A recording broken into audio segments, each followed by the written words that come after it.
योना रचित सुसमाचार उसका 16 अध्याय और उसका 1 से लेकर हम लोग 4 पद तक देखेंगे, जहां पर परमेश्वर अपने वचन के द्वारा से बातचीत करता है। गौर से सुनेंगे, ग्रहण करेंगे। लिखता है, ये बातें मैंने तुमसे इसलिए कही कि तुम ठोकर ना खाओ। वे तुम्हें आराधनालय में से निकाल देंगे, वरन वह समय आता है कि जो कोई तुम्हें मार डालेंगे वह समझेगा कि मैं परमेश्वर की सेवा करता हूं। ऐसा वे इसलिए करेंगे कि उन्होंने ना तो पिता को जाना है और ना मुझे जानते हैं। परंतु ये बातें मैंने इसलिए तुमसे कही कि जब इनका समय आए तो तुम्हें स्मरण आ जाए कि मैंने तुमसे पहले ही कह दिया था। आमीन। उसी प्यारो, आज परमेश्वर पिता हमें इस बात को पहले से आगाह कर दिया कि जान लो कि जब तुम मेरे पीछे चलते हो या मेरे आज्ञा का पालन करते हो तो तुम्हारे साथ में कैसा व्यवहार किया जाएगा, किस तरह से लोग तुम्हारे साथ में उटपटांग के कार्य करेंगे। उन सारी बातों को मैं पहले से कह देता हूं, ताकि जब तुम्हारे साथ में ऐसा बीते तो समझ लेना कि प्रभु ने तुमसे पहले ही बात को कहा था। इसलिए बाद में ठोकर मत खाना कि प्रभु हमें कहाँ बोले थे, बग आपके पीछे नहीं चलेंगे, आपने हमें नहीं बतलाया। ऐसा आप कहने नहीं पाएंगे। और इसीलिए मसीह प्यारो, जब वचन के अनुसार हम लोग देखने पा रहे तो ये बातें इसलिए कहा है कि तुम ठोकर ना खाओ।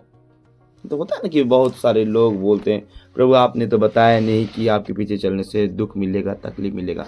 इसलिए वो पहले से बता दिया कि जान लो कि तुम मेरे पीछे चलोगे तो तुम्हें आराधनालय यानी चर्च से, कलीसिया से, मंडली से, समाज से भी निकाल सकते हैं। हालेलुया। और इसीलिए परमेश्वर पिता आज मैं इस बात को बता। अब इसी का हम लोग देखने पाते 15 अध्याय और उसका बाद में यूहन्ना 15 उसका 18 से हम लोग देखने पाते। तो इस बात को लिखता है, यदि संसार तुमसे बैर रखता है तो तुम जानते हो कि उसने तुमसे पहले मुझसे बैर रखा।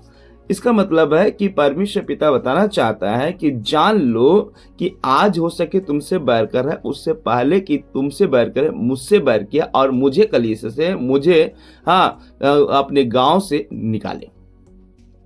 आप देख लीजिए यीशु मसीह के साथ में कैसा व्यवहार किया जा रहा है कि उसको चर्च से निकाला गया, उसको गांव से भी निकालने गया और साथ में उसको ऊंची चोटी से भी नीचे गिराने की कोशिश किया जा रहा था। हालेलुया। मगर इस बात को जानता था कि परमेश्वर पिता ने मुझे जिस आज्ञा को दिया उस आज्ञा को पूरा करूंगा। आज ये दुख और तकलीफ आएगा क्योंकि मैं जानता हूं कि परमेश्वर पिता मेरे लिए यही भाग को रखा है कि मैं दुख उठाऊं, तकलीफ उठाऊं और उसके राज्य में जाकर मैं वहां का अधिकारी हो और उस सिंहासन में बैठ के लोगों का न्याय करने पाऊं। हालेलुया। ये अद्भुत तरह से बातें मसीह प्यारो। इसलिए कभी ठोकर मत खाना कि प्रभु आपने नहीं कहा था। अब क्या लिखता है और देखने पाते 19 पद में, यूहन्ना 15 का 19, यदि तुम संसार के होते तो संसार अपनों से प्रेम रखता। यहां पर इस बात को कह रहा है कि संसार के होते तो संसार अपनों से प्रेम रखता, परंतु इस कारण कि तुम संसार के नहीं, वरन मैंने तुम्हें संसार से चुन लिया है। इसका मतलब है कि परमेश्वर पिता ने आप और हमें संसार से चुन लिया है, इसीलिए संसार के लोग आप और हमसे क्या करते, बैर करते। और जिस तरह से आप और हम देखने पाते यीशु मसीह से बैर करने का कारण क्या है कि उसने अपने पिता के आज्ञा का पालन किया। आज हमसे बैर करने का कारण क्या है कि आप और हम भी प्रभु के पीछे चलते, उसकी आज्ञा को पूरा करते हैं, उसके सुसमाचार को सुनाते हैं, उससे आराधना करते हैं और यही आज्ञा को पूरा करने के कारण से आज हमारे जीवन में दुख आते हैं, तकलीफ आते हैं, लोग हमें नाना प्रकार की बातों को बोलते हैं, कलीसिया से, मंडली से निकालने की बातें बदले। इसलिए हकीकत बात को जान लीजिए, जितने भी मसीह के पीछे चलने वाले लोग हैं उनके साथ में इसी तरह का व्यवहार हो रहा है। ये ऐसे नहीं मिलेंगे, आओ आओ भाई बहुत अच्छा प्रचार करें, ऐसे भी लोग आपको मिलेंगे, मगर ऐसे लोग आपको ज्यादा मिलेंगे, बहुत बड़ा प्रचार करता है, इस तरह से ऐसा करता है, आपको किसी ना किसी तरह से आपको कमजोर करने की कोशिश करेंगे, आपको ठोकर खिलाने की कोशिश करेंगे, आपके जीवन में दुख देने की कोशिश करेंगे। ये हकीकत बात है मसीह पे। और ये बातें आज प्रभु हमें इसलिए बता रहा है ताकि हम जानने पाए, ताकि हम ठोकर ना खाए कि हमारे जीवन में ऐसा परिस्थिति क्यों आए। प्रभु बहुत लोग प्रभु मैं हर रोज आराधना करता हूं, प्रभु मैं हर रोज प्रार्थना करता हूं, मेरे जीवन में ऐसा क्यों? तो बोलेगा मेरे जीवन में ऐसा क्यों? अरे मुझे नहीं छोड़े तो तुम्हें क्या छोड़ेंगे। हालेलुया। आगे हम लोग नहीं पाते और क्या कहता है। अब हम लोग आएंगे, यहां पर आते हैं यूहन्ना 16 और उसका हम लोग देख नहीं पाएंगे दूसरा पद। वे तुम्हें आराधनालय में से निकाल देंगे, वरन वह समय आता है कि जो कोई तुम्हें मार डालेंगे वह समझेगा कि मैं परमेश्वर की सेवा करता हूं। रोमी साम्राज्य के लोग जब यीशु को मार डाले तो बड़ी खुश हो रहे थे, भाई मैंने बहुत अच्छा काम किया कि एक विरोधी पार्टी को मार दिया। यीशु मसीह को मार के वो लोग बड़ी खुश हो रहे थे, जबकि वो लोग व्यवस्था को जानने वाले थे। व्यवस्था का जानने वाला, हर एक भविष्यवाणी को जानने वाले थे, मगर उसको मार कर ऐसा खुश हो रहे थे कि बाप रे हमने परमेश्वर की सेवा काम किया है भाई। जो विरोध कर रहा था उसको हम लोग मार डाले, बोलता था कि पाप क्षमा हुआ भाई तुम्हारा। अरे कैसे पाप क्षमा हो सकता है? ये तो विरोधी है भाई, ये तो परमेश्वर के आगे का उल्लंघन कर रहा है, ये कैसे पाप क्षमा कर? तो वचन कहता है कि यीशु मसीह को पाप क्षमा करने का भी अधिकार दिया गया, मगर ये लोग क्या करने लगे, ना बाबा इसको तो मारना ही पड़ेगा। आज उसी तरह से मसीह प्यारों आपके जीवन में भी आपके साथ में कुछ ऐसा ही है कि आपके परिवार जब सेवा करेंगे आपके साथ में ऐसा होगा। तो मैं बताना चाहता हूँ, लोग योजना बना रहे कि इसको किस तरह से, कैसे इनको नीचा किया जाए, या कैसे इनको समाज से, कैसे इनको कलीसिया से, कैसे इनको मंडली से निकाल दिया जाए। और इसके लिए वो बड़ी खुश होंगे, बड़ी योजना बना रहे होंगे। ये योजना नहीं बना रहे कि परमेश्वर का वचन को कैसे प्रचार किया जाए, परमेश्वर के वचन को लोगों तक कैसे पहुंचाया जाए, ये योजना बना नहीं रहे, परंतु ये योजना बना रहे कि फलना के जीवन को कैसे बर्बाद कर दे, कैसे उनको यहां से हटा दे, कैसे उनको खत्म कर दे, या उनको किस तरह से नाना प्रकार की बातों को बोल के उनको कमजोर कर दे। ये बात को ज्यादा सोचते हैं। हालेलुया। इसलिए आज प्रभु का वचन को समझ लीजिए मसीह प्यारों। और क्या हम लोग देख नहीं पाते, क्या लिखता है यूहन्ना रचित सुसमाचार, और उसका हम लोग देख नहीं पाएंगे 9:22। यूहन्ना रचित सुसमाचार और 9:22 में हम लोग देख नहीं पाते क्या कहता है। हालेलुया। यहां पर परमेश्वर का वचन कहता है 9:22 में हम लोग नहीं पाते, ये बातें उसके माता पिता ने इसलिए कही क्योंकि वे यहूदियों से डरते थे, क्योंकि यहूदी एक मत हो चुके थे कि यदि कोई कहे कि वह मसीह है तो आराधना से निकालेगा। तो आज बहुत सारे लोग क्या होते हैं, डरते हैं। आज बहुत सारे लोग डरते हैं, कहीं मुझे कलीसिया से तो नहीं निकाल देगा, कहीं मुझे समाज से तो नहीं निकाल देगा। और इन सारी बातों को लेकर, उस सच्चाई की बातों को जानते हुए भी लोग क्या करते, इनकार कर देते। क्यों? क्योंकि उनको डर लगता है कहीं मुझे अपने चर्च से निकाल ना दे। क्योंकि एक व्यक्ति यहां पर चंगाई मिला था जन्म के अंधे से। जन्म के अंधे को दृष्टांत मिलना, जब चंगाई मिल गया था, जब पूछा गया उसके परिवार से, तो लोग साफ इनकार कर दिए, पता नहीं भाई कैसे जाने, क्योंकि वो डर रहा था इस बात को लेकर कहीं मुझे आराधना से निकाल ना दे। आज उसी तरह से संसार में बहुत सारे लोग अद्भुत चमत्कार को देखते हैं, उस सारे कार्य को देखते हैं, मगर बोलने के लिए क्या होते हैं, डरते हैं। इसलिए क्योंकि उनको इस बात के लिए डर लगता है कि अपने समाज से हमें निकाल ना दे। भाई मैं आपको हमेशा सिखाना चाहता हूं, आपको डरना है तो सिर्फ परमेश्वर से डरना है, प्रभु यीशु मसीह से डरना है। जो शरीर को घात करता है उससे ना डरना, परंतु जो शरीर और आत्मा को उस नर्क में भी नष्ट करने का सामर्थ्य रखता है उससे डरना, और वो यीशु मसीह के अलावा किसी दूसरे को नहीं है। हालेलुया। तो लोगों के जीवन में ये डर है मसीह का, और जिसके कारण से लोग बोल ही नहीं पाते। और क्या कहता है हम लोग देख नहीं पाते। अब इसी का यूहन्ना रचित सुसमाचार 12:42 हम लोग देख नहीं पाएंगे। यूहन्ना रचित सुसमाचार 12 अध्याय और उसका 42 पद में क्या कहता है, गौर से सुनेंगे। लिखता है तभी अधिकारियों में से बहुतों ने उस पर विश्वास किया, परंतु फरीसियों के कारण प्रगट में नहीं मानते थे, कहीं ऐसा ना हो कि उन्हें भी आराधना से निकाले जाए। यहाँ पर मसीह प्यारो लिखता है अधिकारियों में से बहुतों ने उस पर विश्वास किया।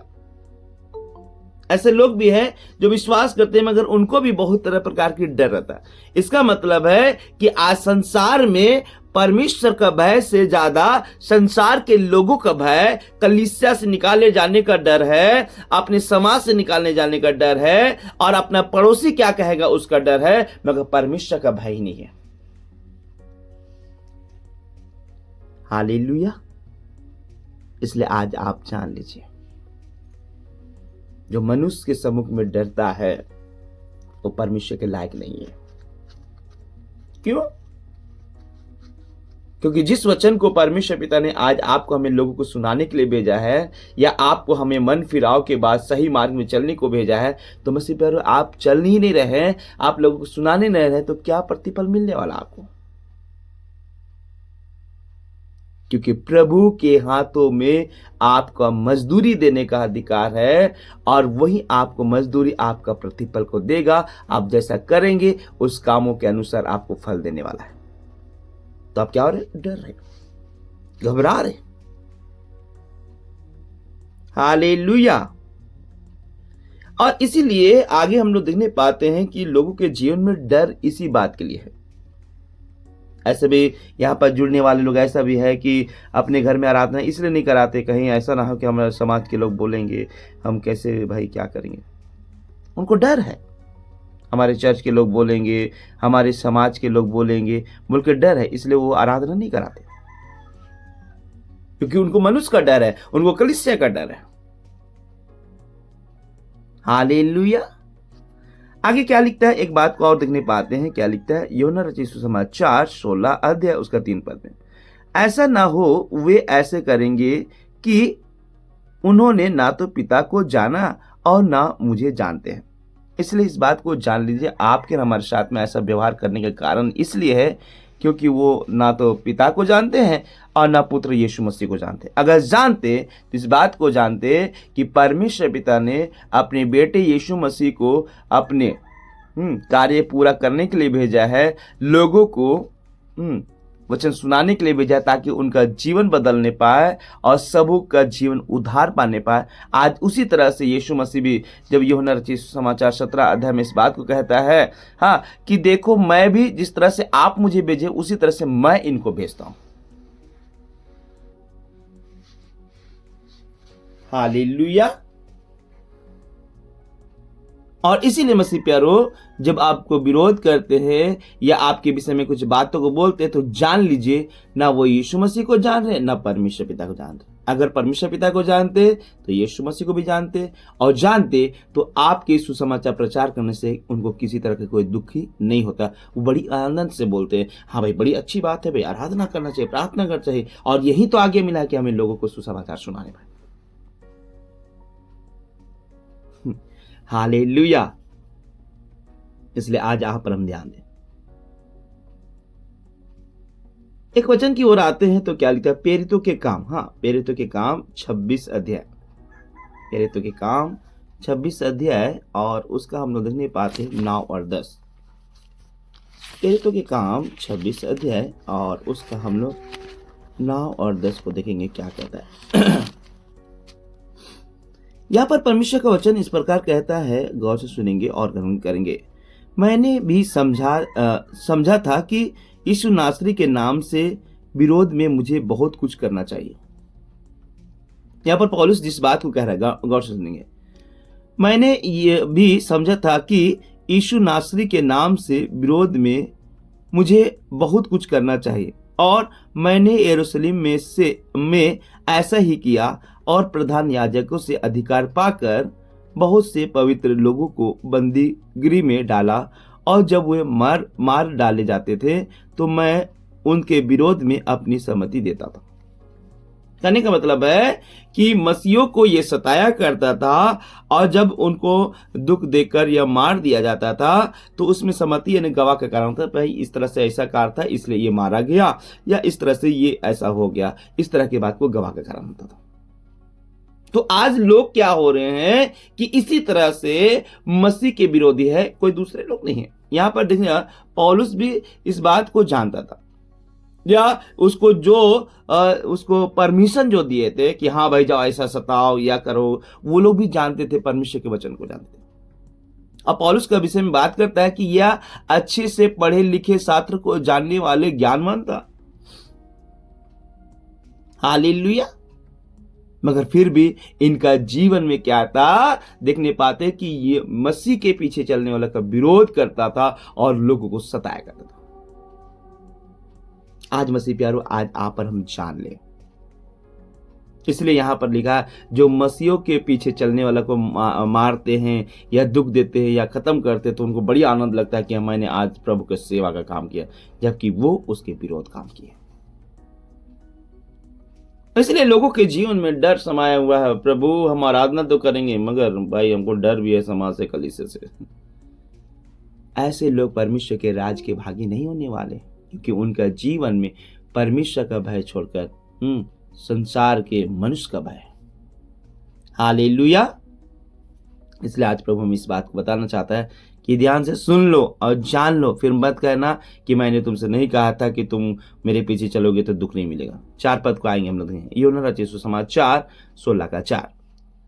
परंतु ये बातें मैंने इसलिए तुमसे कही कि जब इसका समय आए तो तुम्हें स्मरण आ जाए। जब तुम्हारे जीवन में सताव आए तो समझ जाना कि वो समय आ गया कि यीशु मसीह के पीछे चलने से हमारे जीवन में दुख आ रहा है। कि मैंने तुमसे पहले ही कह दिया था, मैंने आरंभ में तुमसे ये बातें इसलिए नहीं कही क्योंकि मैं तुम्हारे साथ था। इस बात को जान लीजिए, क्योंकि जब यीशु मसीह साथ था तब उस समय अपने चेलों को नहीं कहा, मगर जब इस बात को रहा तो जाने वाला था तब उससे कहा दिया कि जान लो भाई क्या होने वाला है तुम्हारे साथ में, घबराने की जरूरत नहीं है। हालेलुया। इसलिए आज आप पर हम ध्यान दे और प्रभु के मार्ग में विश्वास योग बने रहने पाए। मैं बताना चाहता हूं मसीह प्यारो, आज हो सके कम लोगों का जुड़ाव है, मगर यही कम झुंड लोगों के लिए दुआ करेगा और लोगों के जीवन में आशीष होने पाएगा और लोग प्रभु के पीछे चलने वाले होने पाएंगे।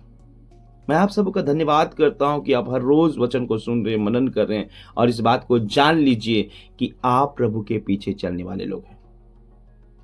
आप मेरे पीछे मत चलिए, आज आपको प्रभु के पीछे चलने की आवश्यकता है, इसलिए क्योंकि प्रभु साफ इस बात को सिखाना चाहता है कि जो मेरे पीछे आएगा वो आनंद जीवन में प्रवेश करेगा। कोई मनुष्य के पीछे जाएगा वो संसार के द्वार में चलेगा और वो अनंत नर्क में डाला जाएगा। इसलिए आज आप पर हम ध्यान दे, आप प्रभु के पीछे चले, और जब प्रभु के पीछे चलने में आपके जीवन में दुख और तकलीफ आए, बड़ी आनंद की बात समझिए, प्रभु का धन्यवाद कीजिए और इस बात के लिए धन्यवाद दीजिए कि प्रभु मैं उस घड़ी को देखने पा रहा हूं जो आपने वचन में कहा था कि मेरे जीवन में कैसे दुख आएंगे। तो इस बात के लिए परमेश्वर पिता का धन्यवाद होने पाए कि वो हमें पहले से ही इस बात को कह दिया है। हालेलुया। तो विश्वास में बने रहिए, आंधी आए, तकलीफ आए, समस्या आए, परेशानी आए, कभी घबराइए नहीं। लोगों के साथ में आपका व्यवहार आपको नाना प्रकार की बातें बोले, हो सके आपसे सीधे बात भी ना करे, आप चिंता ना करें, प्रभु के विश्वास में बने रहिए और उसकी ओर अपने सिर को उठाते हुए आप अपने जीवन में प्रभु के सुसमाचार का प्रचार करते रहिए। हालेलुया। परमेश्वर पिता इन वचनों के द्वारा से हम सभी को बहुत एहसास दे। आमीन। आइए इसके लिए प्रार्थना करेंगे। महान सामर्थ्य परमेश्वर पिता, प्रभु मैं आपका धन्यवाद करता हूँ आपके सामर्थ्य वचनों के लिए। प्रभु आपने हमें और आपके विश्वास में मजबूती से आगे बढ़े। यार प्रभु जी हम आपका धन्यवाद करते हैं। धन्यवाद महान परमेश्वर, आप महान है, आप राजाओं का राजा। प्रभु जी आप ही की महिमा जय जयकार प्रशंसा होने पाए। आप बड़े मैं घट। प्रभु जी आपकी इच्छा पूरी होने पाए। सारा आदर महिमा प्रशंसा आपको देते। प्रभु जी धन्यवाद से प्रार्थना यीशु के नाम से मांगते हैं, सुनिए और अनुग्रह से स्वर्ग में ग्रहण कीजिए, यीशु मसीह के नाम में। आमीन आमीन।